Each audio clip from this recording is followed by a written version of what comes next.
hockey game is the best game you can name. And the best game you can name is the good old hockey game.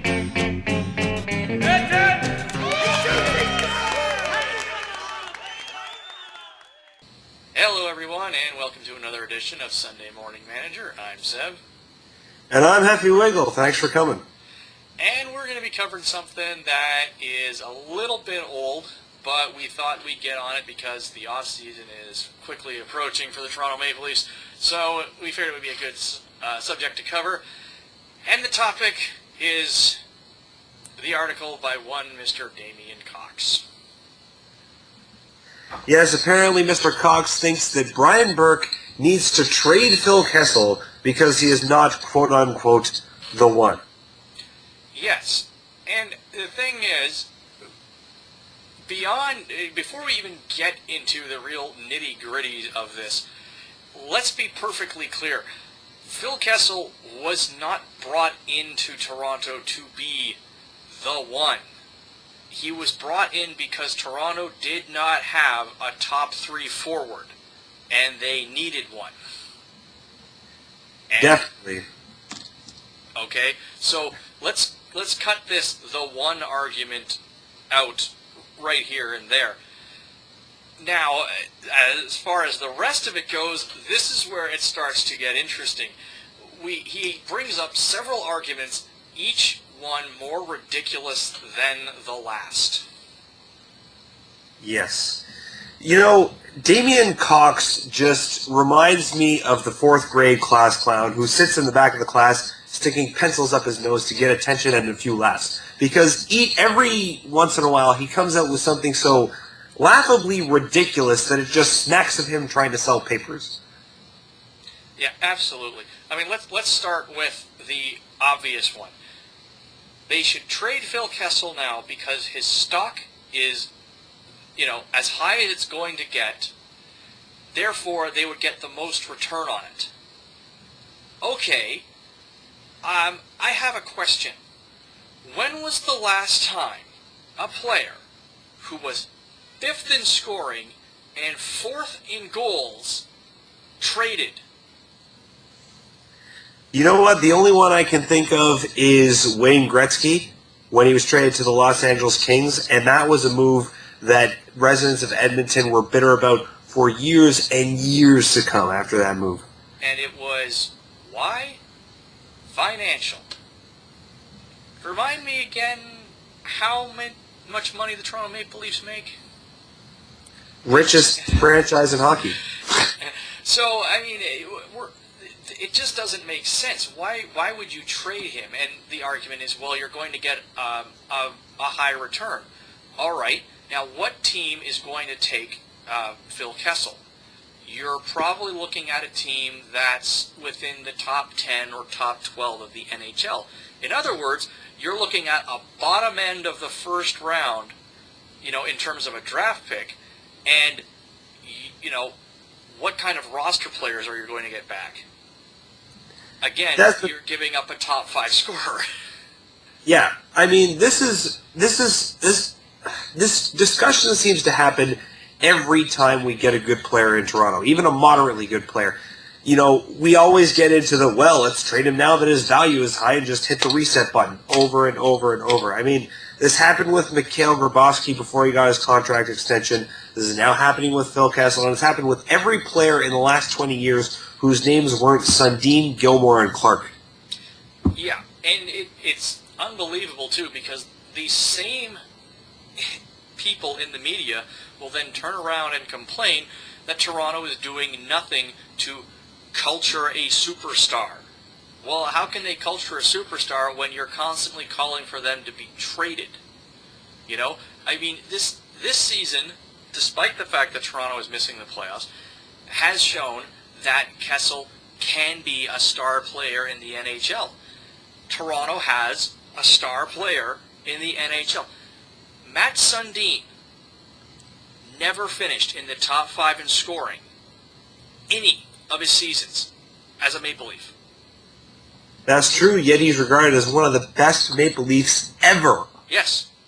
Phil Kessel is a top 5 scorer. If Toronto was in the playoff picture, Phil Kessel would be a Hart Trophy candidate. Oh, yeah.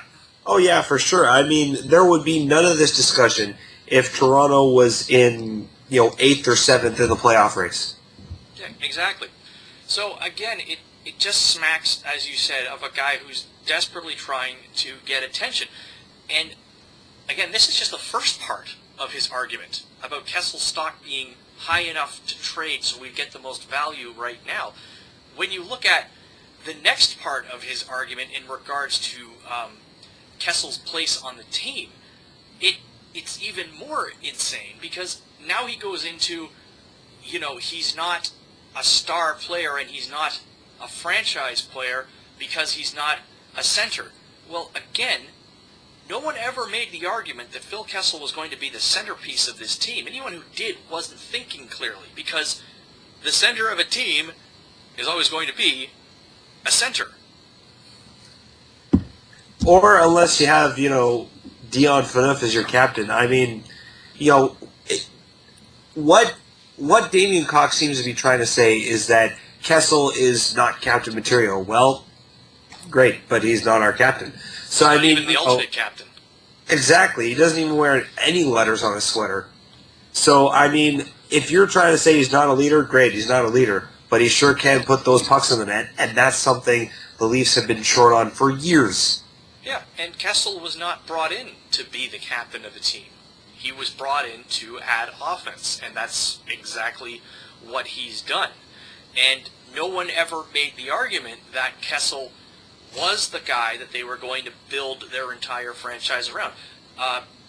Mike Ulmer did a fantastic article about this last year, where he pointed out that, Kessel is not, a cornerstone player, but he is a fantastic complement to a cornerstone player. People keep bringing it up. They need a center, they need a center, they need a center. Who's going to give up one? If you have a franchise center in the vein of, a Spezza, a Zetterberg, a Thornton, you don't give them up for nothing. No. That's the thing. I mean, centers run at a premium in this league, almost as much as goalies. I mean, that's why we spent big bucks to get a guy who was not even that much of a first-line center in Tim Connolly. I mean, if you want to get a guy like, Rick Nash, yeah, that's going to cost you a lot of money, and that's why the Leafs didn't get him at the trade deadline, because you need to give up the farm to get a guy like Rick Nash. Yeah, and Nash isn't even a center. I mean, just to give you an idea of what these guys are going for. I mean, do you think the Tampa Bay Lightning wouldn't love to unload Vincent Lecavalier's contract simply to free up money to sign the likes of Stamkos to a long-term deal? Well, of course they would, but nobody's going to take Lecavalier because they know the asking price is going to be through the roof.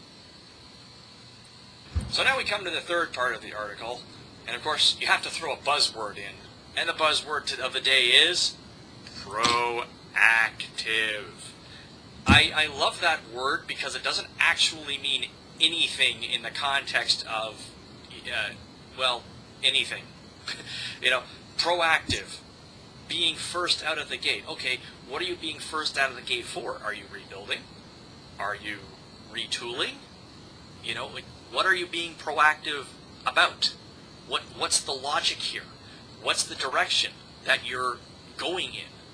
What do you mean?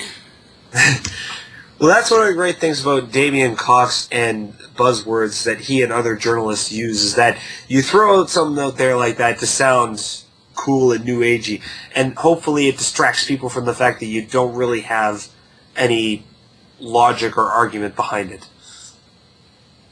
Yeah, because if you think about it, because again, it comes back to returns. If you're trading Kessel and you're trying to be proactive, well then what are you going for? Are you going for higher draft picks? Are you going for prospects? Are you going for roster players?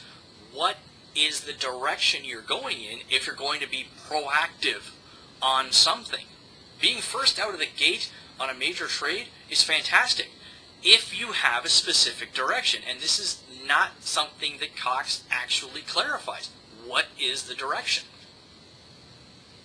Well, yeah, the thing is, like, he seems to be hinting at, okay, just hit the reset button and start rebuilding again. But I mean, this is not something that Leafs Nation or Brian Burke is going to have the patience for. Brian Burke's now been here for 4 years. He said he didn't want to do, the long-term rebuild. So to hit the reset button right now, go for roster pick or go for draft picks, which is the only thing we seem to be offered for Phil Kessel, wouldn't make any damn sense at all.